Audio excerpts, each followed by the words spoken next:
We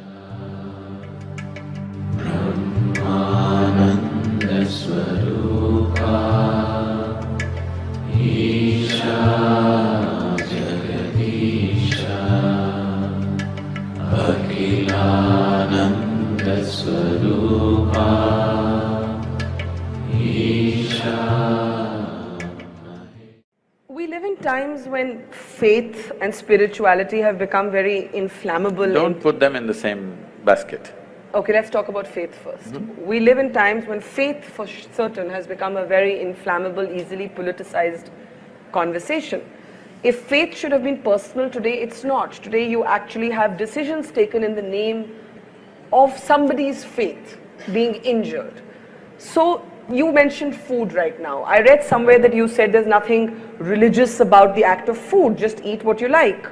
No, I didn't Eat say what's that. good for you? I said eat what's good for you. Okay, eat what's good for you. It's a very different thing. Okay, I correct myself. Eat what's good for you. But today we have a highly politicized conversation around banning beef in the name of faith. It's definitely not good for you to eat it. Beef or any meat? I'll come to that. Finish it. Okay, so I'm offering that as one example of how I see a politicized conversation taking place around faith. How do you reconcile the faith of a large number of people with questions of individual liberty? I know I have read that you like books written by Salman Rushdie. We were the first country to ban him, again in the name of faith. How do we reconcile faith with individual liberty? See, it's always been said, faith moves mountains. Yes, but it freezes your mind. But the greatest crime you can do on this planet is to move a mountain. You should not move a mountain, it should be where it is. It is not just dropped from somewhere, it's grown because of various forces functioning in a particular way. Phenomenal activity has happened to build a mountain. You should never move a mountain. But people with frozen minds always want to move a mountain. Okay, having said that, when we say faith, it's an import for this culture. We have never had faith in this culture. You must look back little beyond 1,000 years since we've been under occupation. Here we have been told always, your life is your karma.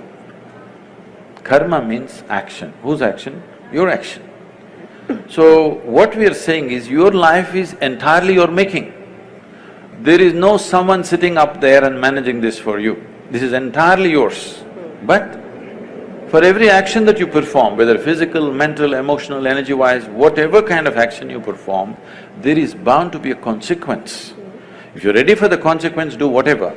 If you're going to cry about the consequence, control the action right now. Based on this, now you came to food. See, the food consumption has been looked at very carefully in this country. If you just bring this back, the world will be healthy, do you understand? Here we have identified different type of people, what they should eat. If you're doing menial jobs, how you should eat. If you're doing trading, how you should eat.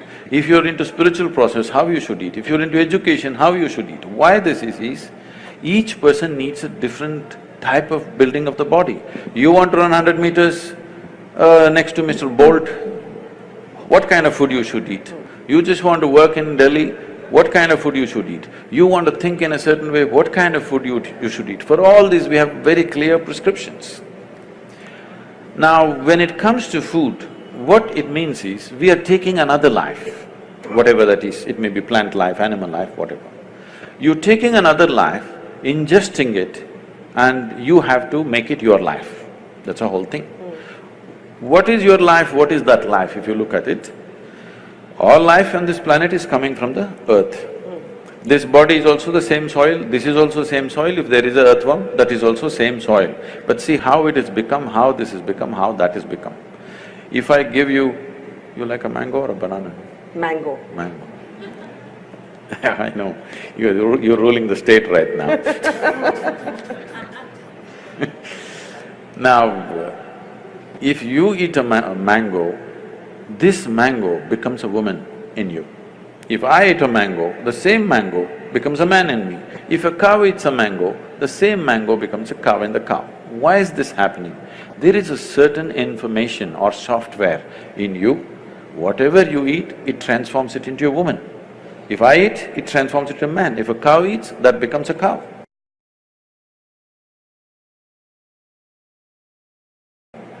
So every life is happening the way it is happening because of a certain dimension of information, or in modern terminology, let's call it software. There is a certain software, which is an arrangement of information. Now, the idea is to eat as simple a software as possible. If you eat that kind of life, which is a very simple software, your ability to override that software and make it entirely a part of you is very good. As that software gets complex, more and more complex, your ability to integrate it goes down. So especially if it's a creature which has some sense of thought and emotion, if it has emotion, then you should not eat it. This is the understanding. An animal which has any emotion displays certain emotions, especially if it displays emotion which is near to human emotion, you should not eat it because it will not integrate itself, that animal nature will start manifesting itself. Or in other words, in India, today maybe in cities people do not know, you see in the villages, people have very intimate relationship with the cow.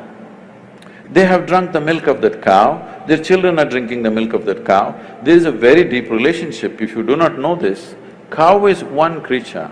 If something happens to you and you are in some kind of grief or misery, you don't have to be near the cow. Wherever the cow is in your house, it'll start shedding tears for you. You know, I've seen this with my eyes, I couldn't believe. When somebody is dead in the house, what does a cow know? It is somewhere, simply tears flowing. So when it has such deep emotions, if you kill it, it's like killing a human being, it's murder or it's cannibalism. So because of that, this is not a faith thing, this is not a religious thing. We thought this is a fundamental sense. Why, when we are hungry, why can't I cut you up and eat you? What's wrong? What's wrong? But what you're saying should be about many more animals than just the cow. Yes, of course. And when it becomes about only the cow, then there is certainly a perception that it is a political decision or a religious decision. No, I'm not talking about whatever the laws. This is not about people getting up and saying it's cruel to be a meat eater. That would be a different argument. I'm not even talking about cruelty, even cutting a plant is cruel, in my experience. But you have to do it. But if you're conscious of it, you will do it to the minimum possible extent, not do it wantonly. That's the whole thing. Now about this political ban about cow slaughter or whatever, this has many things. One thing is there is a sensitivity.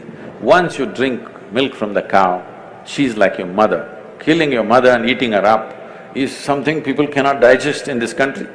Still 80% of the people belong to that category and they're hugely… there's a huge emotion, such an emotion which because they've always been made to be docile in a certain way, they have not violently reacted to it. But in some places, it has happened in villages and other places. There is already a beef ban in many villages just by a norm, not by any law, that you don't bring these kind of things into the village. I am not saying you must ban it or not ban it, I am saying the sensitivities of your population, without considering, you can't go do this blatantly. Because it is growing, it's becoming a growing business, India is becoming a major exporter of beef. That's not right. Even if somebody ate something, it is up to them, it's their personal taste, whatever. But now you're promoting it and you're making it grow, there is serious concern, but our people don't express it. Our people don't go out on the street and not going to kill anybody because they killed a cow. So, ban is not what is needed, more education was needed rather than banning.